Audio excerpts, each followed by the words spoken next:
દક્ષા ગોસાઈ સમસ્યા છે તમને? સમસ્યા બધી છે, કેટલીક સમસ્યા તમને ગણાવી પણ તાત્કાલિક અમારે અત્યારે રોડ ની સમસ્યા છે. અમને તાત્કાલિક રોડ કરી દે, કોઈ અમને જવાબ આપતું નથી. બરોબર છે તો અમે કાયદેસર નો વેરો ભરીશું. કેમ સરકાર અમને જવાબ ન આપે? પુલ પાસ થઈ ગયો છે નદી, બરોબર છે, પુલ નથી કરતા. 3 વર્ષ પહેલા એક ભાઈ તણાઈને મરી ગયો હતો, બરોબર, તો સરકારને નથી દેખાતું? પાસ થઈ ગયો છે તો પુલ થતો નથી. અને કોર્પોરેટર 5 મિનિટમાં આવીને એમ કહી દે કે રોડ તો અત્યારે બનશે જ નહીં, ડામર યુદ્ધના કારણે આપણને મળતો નથી. તો ડામર શું આપણા ભારતમાં નથી બનતો? એ આપણે વિદેશથી લઈ આવવો પડે છે. અમને વેરા પાછા આપો. અમને વેરા પાછા આપી દો તો. આજ 15 વર્ષ થયા સોસાયટી છે અહીંયા, અમે 15 વર્ષ થયા રહી છે અહીંયા. કેટલા ઘર છે બેન અહીંયા? 500 ઘર છે અહીંયા. માંગણી નહીં સ્વીકારે તો આગામી દિવસોમાં કાર્યક્રમો કરવાના છે? હા તો કરવાના જ હોય ને.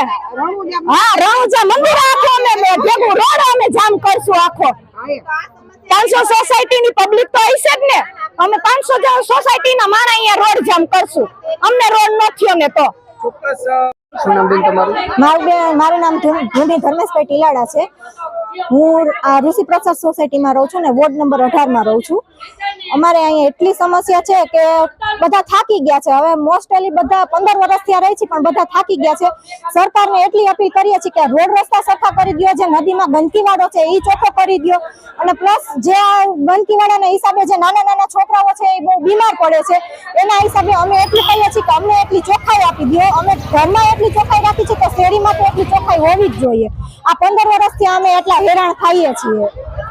કોર્પોરેશનની ચૂંટણી કી તમે મત? હા, અમે ભાજપને મત આપ્યું હતું પણ ભાજપ એ બાબતે કોઈ ધ્યાન જ નથી આપતી અમને અમારા તરફ. અમે કોર્પોરેટરને અહીંયા બોલાવ્યા હતા તો એ ખાલી જોઈને વયા ગયા, કોઈ ધ્યાન નથી આપ્યું એ બાબતે. અમારી માંગણી એટલી છે કે રોડ રસ્તા સફા કરી દે, પુલમાં વ્યવસ્થા સારી કરી દે, અને પ્લસ અહીંયા આંગણવાડી એક કરી દે કે નાના નાના છોકરાઓને જે બહુ દૂર જવું પડે છે ને એ ના જવું પડે.